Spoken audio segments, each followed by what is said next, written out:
네, 계속해서 우리 철로 역정을 통해서 하나님의 은혜를 나누고 있는데요. 지난 시간 잠깐 좀 생각해 보겠습니다. 크리스찬은 세상 지혜자의 말을 듣고 가던 길을 벗어나서 엉뚱한 길로 가게 됩니다. 세상 지혜자가 얘기를 했습니다. 그곳에 네가 가면 쉽게 죄의 짐을 벗을 수 있는데 왜 여기서 헛된 고생길을 가고 있느냐 말했습니다. 크리스찬의 마음이 흔들리기 시작했습니다. 쉽다고 하니까요. 세상 지혜자의 말들은 너무도 상식적이고 이성적이고 효율적으로 들렸습니다. 자신이 가는 좁은 길은 너무도 돌아가는 힘든 비효율적인 길같이 느껴졌죠. 이쯤 되니까 앞으로 얻게 될 그 영광과 자유와 그것에 대한 소망이 희미해지고 계속 이렇게 고생스러운 길을 가는 것은 굉장히 어리석은 일로 느껴졌습니다. 또 세상 지혜자가 말했습니다. 그곳에 가면 네가 두고 온 가족들과 다시 함께 살 수도 있고 그곳에 가면 집값도 싸서 좋은 집에서 일평생 안락함을 누리면서 살 수 있을 것이다. 세상 지혜자의 이런 말들은 어린 신앙을 가지고 있는 그를 완전히 흔들어 놓았습니다. 또한 크리스찬 입장에서 자기 힘으로 아무것도 할 수 없는 이 길에서 내가 이제 조금만 노력하면 할 수 있어 보이는 그 길은 너무도 합리적인 길 같아 보였습니다. 세상 지혜자가 알려준 그 마을의 이름은 도덕 마을이었습니다. 그리고 도덕 마을에 살고 있는 율법주의자라는 사람한테 네가 찾아가라. 그러면 그가 너의 죄의 짐을 쉽게 벗겨 줄 것이다 라고 했습니다. 하지만 크리스찬이 막상 시킨 대로 그 도덕 마을에 들어가자 언덕은 너무나 높아서 도저히 올라갈 엄두가 나지 않을 정도였습니다. 갑자기 언덕이 자신 머리 위로 떨어질 것만 같은 두려움이 크리스찬의 마음을 뒤덮었습니다. 그리고 언덕에서 막 불길이 솟아나옵니다. 그리고 당장이라도 그 불길이 자신을 덮쳐서 불살라 죽일 것만 같았습니다. 지금 크리스찬이 어, 좁은 길, 옳은 길이 아니라 다른 길을 가기 시작했을 때 일어나고 있는 이 비극들인데요. 이 비극들은 우리의 성향이 은혜가 아니라 율법에게 끌려갈 때, 지금 율법주의자라는 사람한테 찾아가고 있는 장면 아닙니까? 그러니까 율법적으로 끌려갈 때, 은혜가 아니라 우리의 성향이 율법적으로 끌려갈 때 일어나는 비극들을 잘 보여줍니다. 우리는 본성적으로 율법에 끌리는 성향을 가지고 있습니다. 그래서 우리가 이 율법의 본성을 따르면서 살아갈 때 항상 그 결과는 무엇이냐? 평안인 것 같은데 두려움입니다. 율법의 길 끝에는 자유가 아니라 속박이 기다리고 있습니다. 우리의 성향이 은혜가 아니라 율법으로 기울고 끌려가게 되면 눈에 보이지 않는 하나님의 은혜를 기다리지를 못합니다. 눈에 보이지 않는 하나님의 은혜를 구하지 않게 됩니다. 조금 더 구체적으로 이야기를 한다면 우리의 성향이 율법으로 끌려갈 때는 하나님의 은혜보다 나의 힘으로 성취하는 것이 더 확실해 보입니다. 나의 힘으로 선을 행해야 의미 있는 일을 할 수 있을 것 같습니다.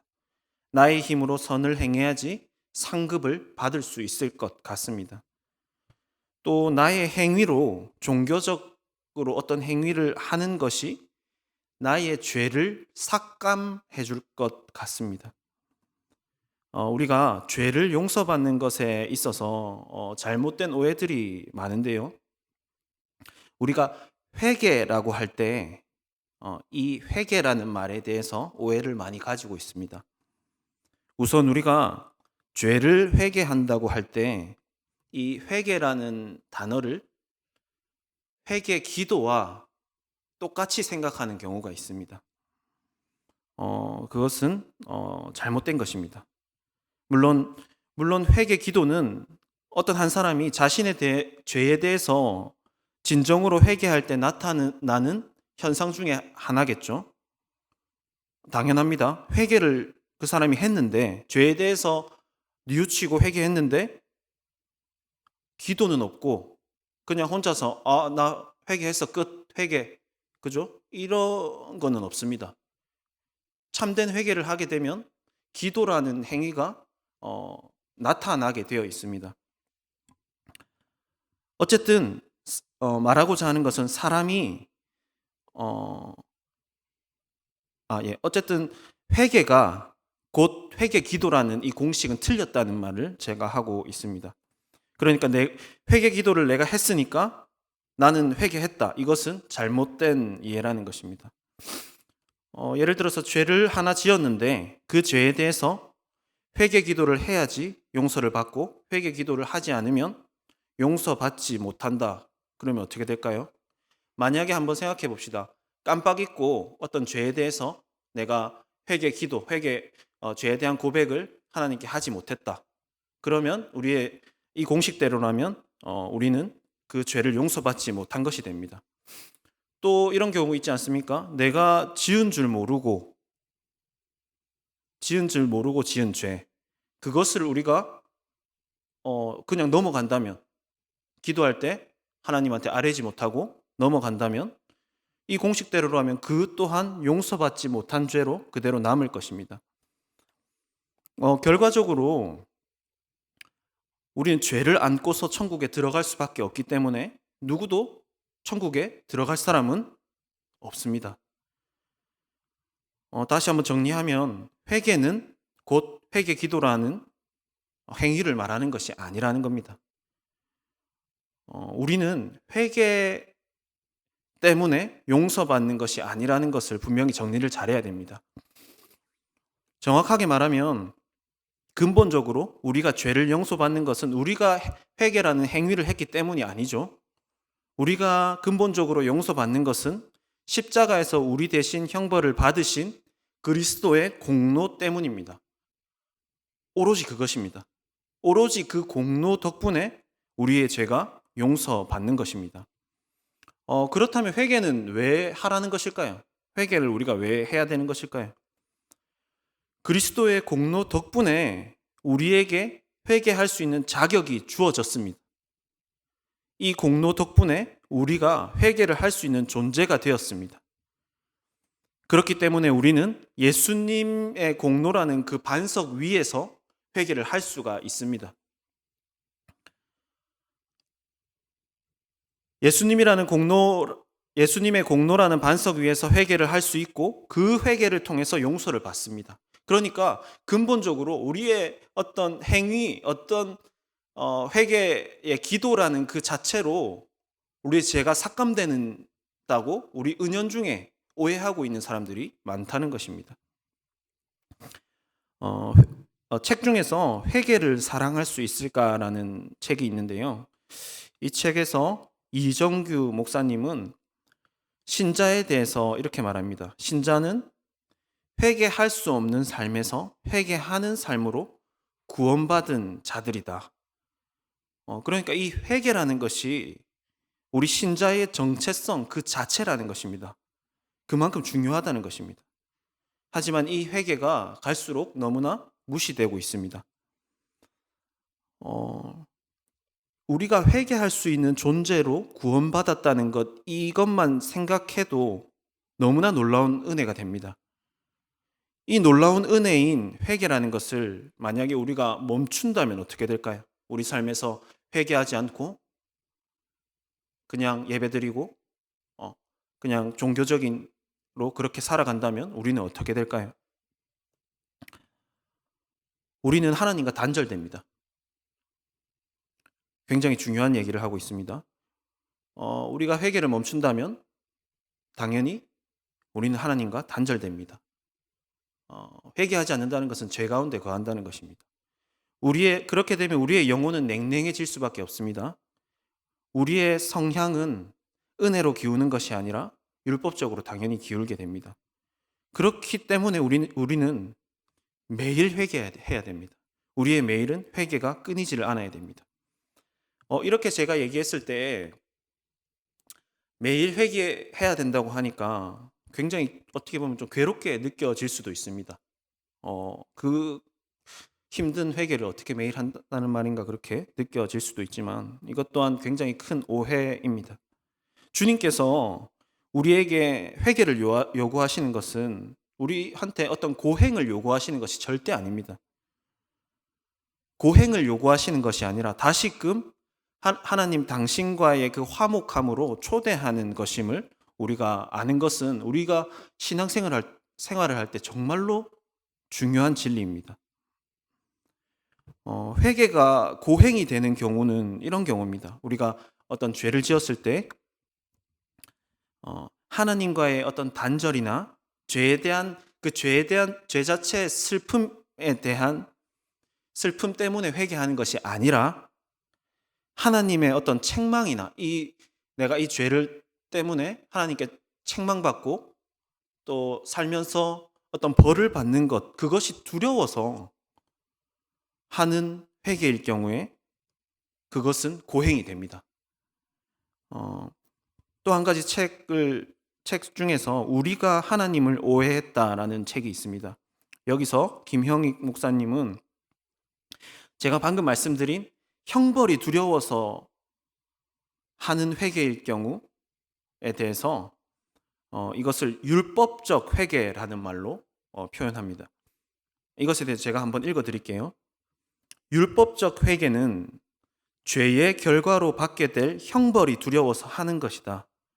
율법적 회개는 우리가 너무 비참하고 후회하고 있어서 그 죄를 용서받을 만한 자격이 있다는 것을 하나님께 납득시키는 자학의 한 형태로서 결국 자기의를 세우는 행위가 된다. 하지만 복음 안에서 우리는 예수님이 우리 때문에 고난을 당하셨고 비참해지셨다는 것을 안다. 따라서 용서를 획득하기 위해서 우리 스스로를 괴롭게 할 필요가 없다. 좀 길게 읽어드렸는데 쉽게 말해서 이런 형벌이 두려워서 하는 그런 회개는요, 내가 스스로를 막 괴롭게 하고 그쪽 자학의 형태라고 표현을 하고 있습니다. 그럴 필요가 없다는 것입니다. 내가 이렇게 괴로우니까 이런 행위를 하고 있으니까 하나님 용서해 주세요. 우리 안에 그런 율법적인 성향이 있다는 것입니다. 우리가 회개 기도를 할 때 왠지 우리가 울면서 막 괴롭게 슬퍼하면서 회개하면 용서받을 것 같고 덤덤하게 회개하면 용서받지 못할 것 같은 마음이 듭니다. 하지만 우리가 이렇게 감정이라는 것에 큰 비중을 두고 회개를 하려고 하면 그것이 고행이 돼버릴 수가 있습니다. 물론 우리가 하나님 앞에서 잘못을 고백할 때 감정적인 슬픔이 따릅니다. 그런데 우리가 잘 분별해야 하는 것이 앞서 책에서 말했던 것처럼 자학하듯이 자신을 괴롭게 하는 행위로서 용서받으려고 하는 고행이 되어서는 안 된다는 것입니다. 참된 회개의 슬픔은 그 슬픔이 죄 때문에 나와 하나님의 관계가 단절된 그것에 대한 슬픔이냐, 그것을 잘 살펴보아야 합니다. 죄는 어떻습니까? 나와 하나님의 관계를 어떻게 만듭니까? 완전히 단절시켜버립니다. 그래서 우리가 회개하지 않으면 우리의 정서는 점점 메마르고 당연히 만족함이 없게 됩니다. 우리는 냉담한 채로 아주 메마른 상태로 계속해서 예배를 형식적으로 드리게 되고 기도해도 돌아오는 것은 은혜가 아니라 냉랭한 차가운 감정뿐입니다. 우리가 회개하지 않고 죄 속에 거하면서 찬양을 한다면 그 찬양을 할 때도 내 안에 기쁨을 전혀 찾아볼 수 없는 것이 당연합니다. 다윗이 큰 죄악을 저질렀지 않습니까? 다윗이 죄악을 행한 후를 생각해 보면 이것에 대해서 잘 알 수 있는데요. 다윗이 큰 죄악을 저지른 후에 곧바로 하나님이 나단 선지자를 보내시지 않습니다.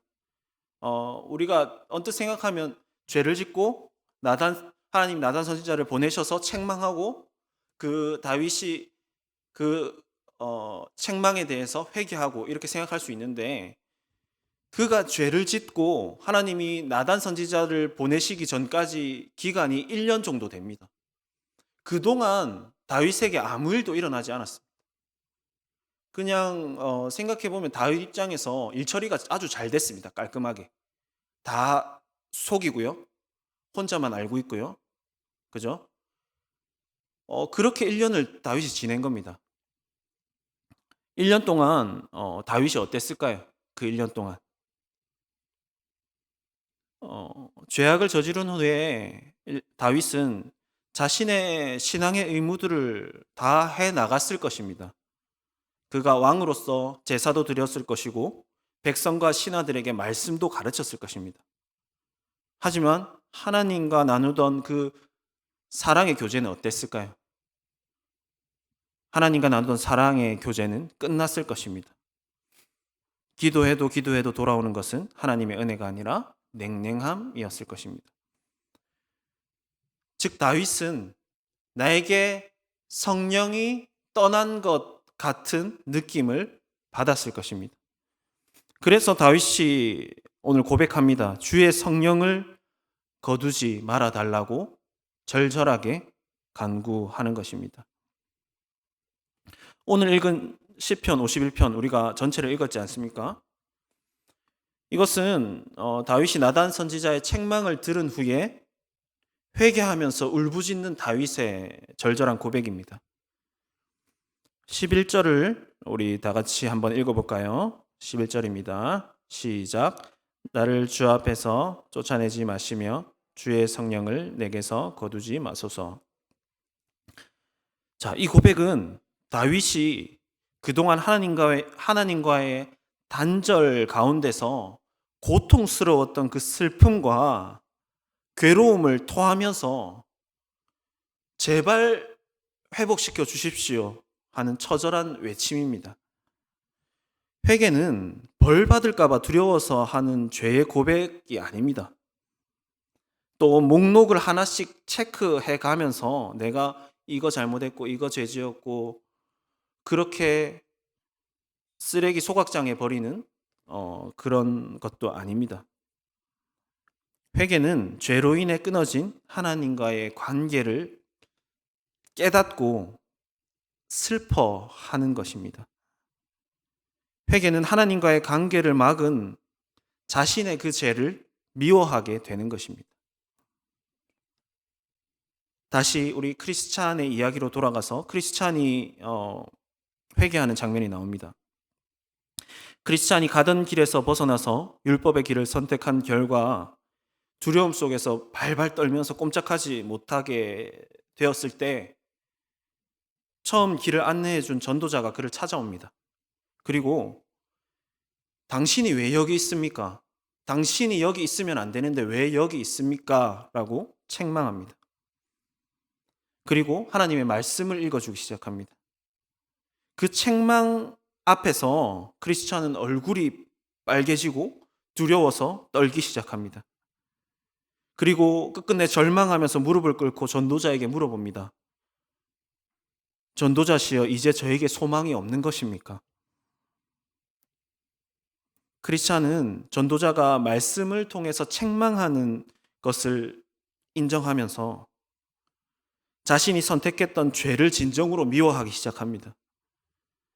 전도자는 크리스찬의 반응을, 크리스찬이 그 말씀을 듣고 어떤 반응을 보이는지 주의 깊게 관찰합니다.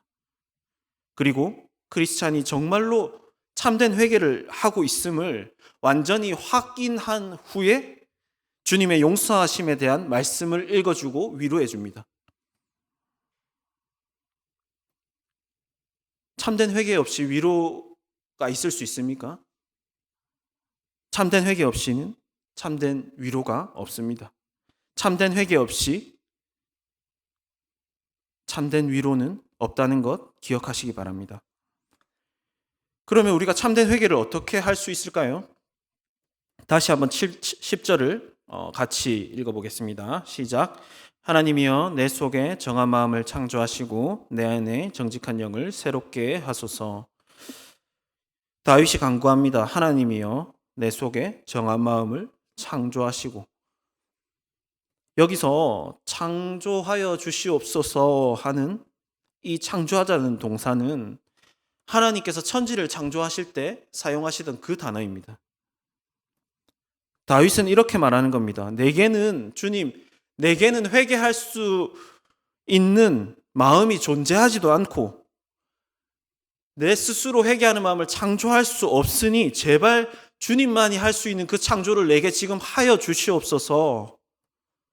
그렇게 간절하게 기도하고 있는 것입니다. 내 마음에 회개하는 마음을 창조하여 주시옵소서. 이 간구는 우리 모두에게 이 밤에 해야 되는 간구입니다. 우리로서는 도저히 할 수 없는 그것을 간구할 때 주님께서 창조하실 것입니다. 회개 없는 사람은 죄 가운데 있을 수밖에 없습니다. 죄 가운데 있으면 하나님은 우리에게 얼굴을 가리우십니다. 9절을 보시면 주의 얼굴을 내 죄에서 돌이키시고 내 모든 죄악을 지워주소서. 하나님이 죄 때문에 당신의 얼굴을 우리에게서 돌리십니다. 돌리실 수밖에 없습니다. 하나님의 얼굴빛이 우리를 향해 있지 않다면 우리는 빛을 받지 못해 시들고 있는 화초처럼 살아갈 수밖에 없습니다. 주님께서 회개의 마음을 우리 안에 창조하실 때에 그로 인해서 우리는 다시 주님의 얼굴빛을 보게 될 것입니다. 그랬을 때 냉랭하던 우리의 심령이 은혜로 뜨거워질 것입니다. 하나님께서 이 밤에 우리의 마음 가운데 회개의 영을 창조하여 주셔서 하나님의 얼굴빛을 보게 되고 우리의 영혼이 뜨거워지고 솟생케 되는 이 저녁 기도의 시간이 되기를 간절히 바랍니다. 우리 함께 주신 말씀을 가지고 함께 기도하겠습니다.